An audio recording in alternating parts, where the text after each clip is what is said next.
Kaldım sensiz, otak buz kimi soyur.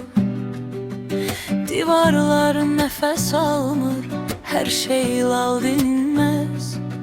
Sesin eks sedası kulağımda hele de, boşluq ürəyimdə, ümidlərim isə dənizdə.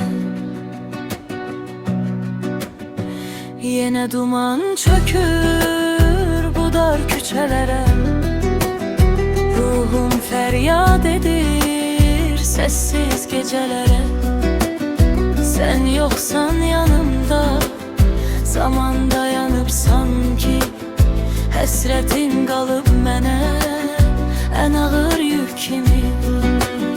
Yenə duman çökür bu dar küçələrə, ruhum feryat edir sessiz gecelərə.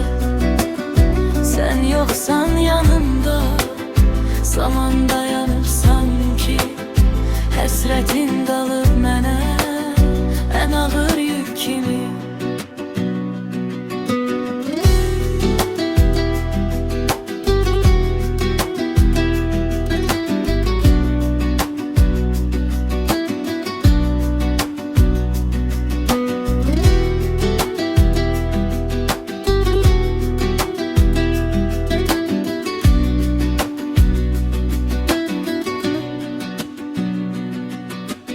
Güzgüdə kölgəm tək, o da mənə yad.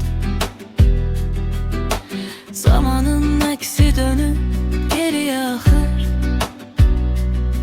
Hər şey rəngsiz indi, hər şey solğun. Nəfəsimdə adın soyuq, bir ah tək. Yenə duman çökür bu dar küçələrə, ruhum feryat edir sessiz gecelərə.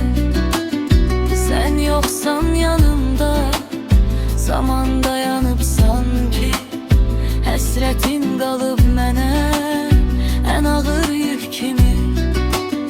Yenə duman çökür bu dar küçələrə, ruhum feryat edir sessiz gecelərə. Sen yoksan yanımda, zaman dayanıp sanki, həsrətin qalıb mənə ən ağır yük kimi. İndi qaldım sensiz, otaq buz kimi soyuq. Divarlar üstümə gəlir, hər tərəf qaranlıq.